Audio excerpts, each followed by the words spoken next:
Ayan, shoutout yung kay Madam sa Ermat ni Bossing na nasa Bahrain, no? Nasa Bahrain. Ayan po, nagpipirma na po siya. Ayan, na-down na rin para dun sa Evo 5 na gray. Ayan, okay na boss, no?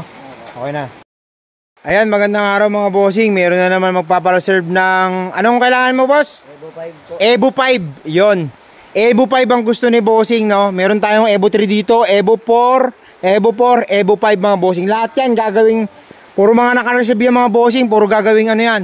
Mukha lang mga pampasabog yan mga bossing. Pag ginawa natin yung Evo yan, tulala ka dyan. Ayan, asan niya si, ano, si Ermat mo? Nasa Bahrain po. Nasa Bahrain. O yan, yung kausap ko sa nasa Bahrain, si Madam. O shoutout sa iyo Madam. O ingat ka dyan.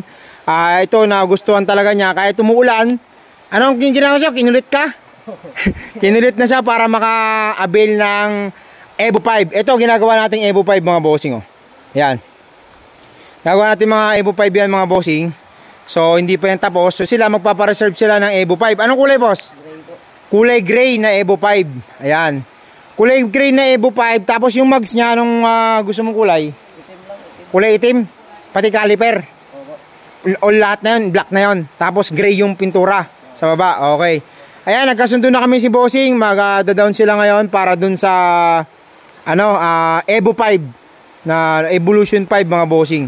So yan, pang Evolution 5 natin, pang ano si bossing, pang Sham. Yan, pang Sham yan si bossing, no.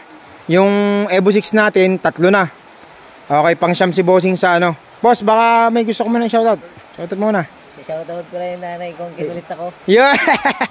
Yun, shoutout kay nanay niya na sa Bahrain, mangulit daw yung kausap ko kanina. So gustong gusto talaga yung Evo 5. Ayan, Madam, okay na, nagkasundo na kami ni bossing. Boss, okay na tayo, boss. Okay, thank you, boss.